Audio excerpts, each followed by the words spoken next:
आप सुन रहे हैं जीके म्यूजिक एंटरटेनमेंट की धमाकेदार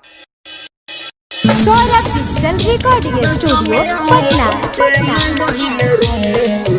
म्यूजिक बाय मन चाहवा बजा रसमिया के में गइले रे हम के पगले तोरे समिया के में गइले रे हम के पगले की तहरा कदम पियतान की तहरा कदम पियतान दिन रात हम सिंगरे तोरे समिया के में गइले रे हम के पगले तोरे समिया के में गइले रे हम के पगले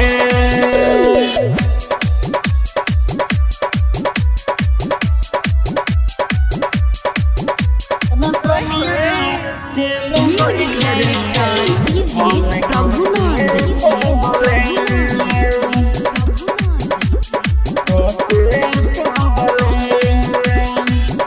भोरे नइखे पड़त तुहसे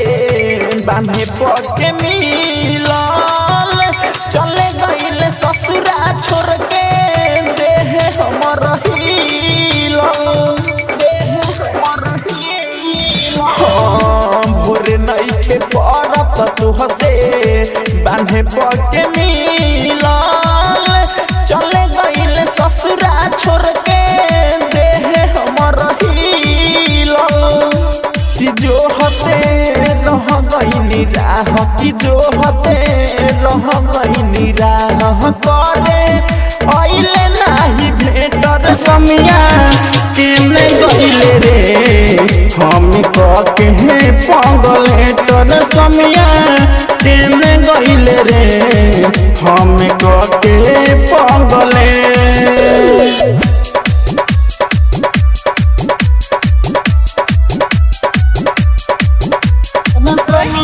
म्यूजिक डायरेक्टर डीजे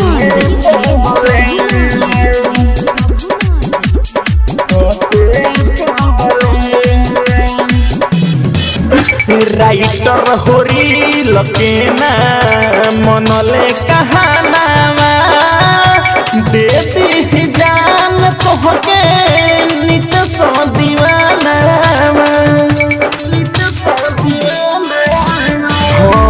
राइटर होरी लकेना